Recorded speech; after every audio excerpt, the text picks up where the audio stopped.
Hi, I'm Dr. Jennifer Brown, your stroke specialist, and today we're going to talk about what should you ask the orthotist about getting an ankle foot orthosis. You may have seen this slide in a previous video. This is my book, Brace Yourself, Everything You Need to Know About Ankle Foot Orthoses After Stroke. And we're going to discuss in detail Chapter 8, what you should ask your orthotist. If you want a copy of the ebook, go to my website. If you want a discount on the printed copy, email me and I will send you a link. So let's get started. In chapter 8, over 3 pages, I have over 25 questions covering a lot of topics that you have the right to ask your orthotist. I think the most important one is, there going to be any collaboration? Are you willing to talk with and meet with the physical therapist? The physical therapist has to provide immense, important data about you, your body, your living situation, what you like and what you don't like, that's going to be important in fabricating the ankle foot orthosis. The most important, range of motion and strength, and how you move on different surfaces. Another question that I have you all ask is about the fabrication process. Are you getting a metal brace, plastic brace? Is the plastic going to have a hinge? Is it going to have a solid ankle? Is the brace made locally in-house or sent out of state? That has happened to me so many times.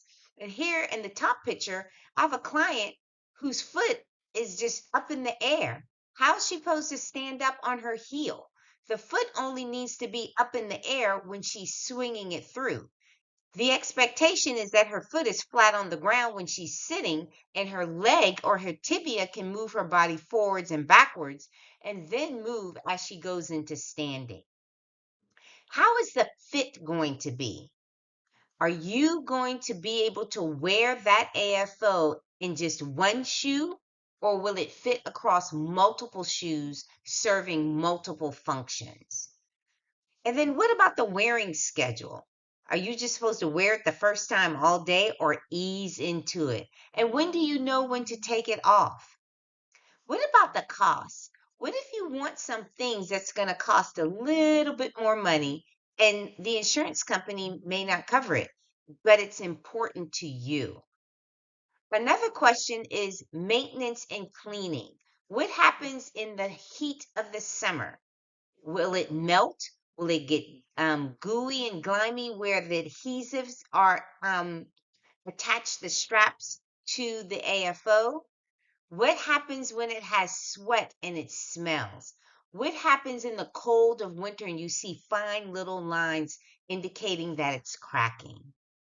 And then the modifications. As you change in terms of motor recovery, are we going to make the brace lower? Are we going to make it thinner and more pliable? Are we going to change the strapping so my leg can move more?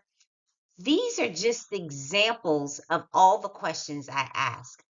And if you can see in the bottom picture, this client came to me with this brace, and it was so inappropriate for her. And her swelling in her legs changed throughout the day, and she couldn't find a comfortable shoe. And so we ended up making her a different ankle foot orthosis based on her body changes throughout the day and the seasons. So remember, if you need to know anything about ankle foot orthosis and what to ask your physical therapist as well as your orthotist, consider getting that book, because I'm your trusted source for all things ankle foot orthoses and stroke rehabilitation. And don't forget about your references.